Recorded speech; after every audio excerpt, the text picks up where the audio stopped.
我们世界各地的莲友们，大家早上好，阿弥陀佛。现在我们利用今天一大早师父介绍这一章，给各位大家有一个正确的观念。我们都在念南无阿弥陀佛、南无观世音菩萨，或者南无地藏王菩萨，对不对？一定有南无这两个字。南无是什么？南无就是归命，归命就是我要仰仗，我要依靠，我一定要信赖阿弥陀佛。这个叫做归命，我把命呢都愿意投靠给阿弥陀佛，也就是众生要做什么？要信顺佛愿。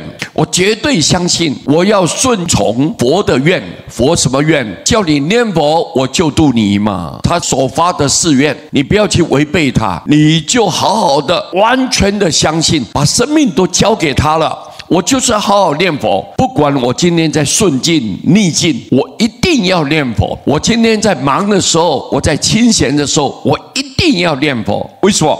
因为佛叫我念佛嘛，我就顺他的愿，然后他就救度我们众生，念佛的众生。所以你要信顺佛愿，就是南无南无阿弥陀佛，领受佛力。我要接受佛的力量，力量在哪里？就是那个名号才有力啊！他把所有为众生舍身舍命，修万善万行，修持六度波罗蜜，一切的功德，经过兆载永劫的时间，把它浓缩集中放在名号里面，所以名号才有力量。我们要接受佛的力量，要怎么去接受？你要跟他念啊，念，你这个缘就结上来了。缘就结上来的时候，佛就发愿，我绝对不放弃你，我永远要救度你。这是佛告诉我们的。所以你南无，我要领受，真正的接受了佛的力量，就在名号里面的救度。我愿意任凭救度之意，也就是我绝对信任，信任不怀疑，任凭就是我要依赖他呀，我要仰仗他，弥陀的救度，这个意思重点就在这里。所以如果你知道说南无，哦，原来是这个意思，那么我们念南无阿弥陀佛，就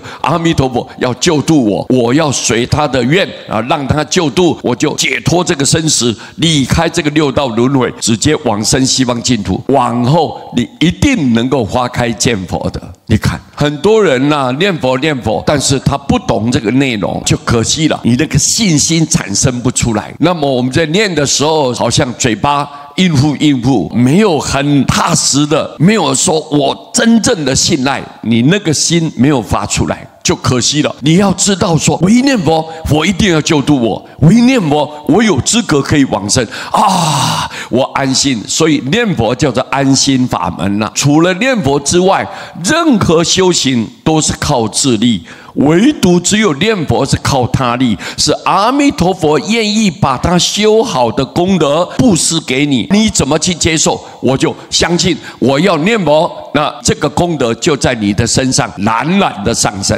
源源的不断，那么自然你就有无量的功德力，往生的资粮就记住了，一切就圆满了。是佛要让你靠，南无是这个意思的哦。今天这一章我这样子简单报告给各位大家参考。阿弥陀佛。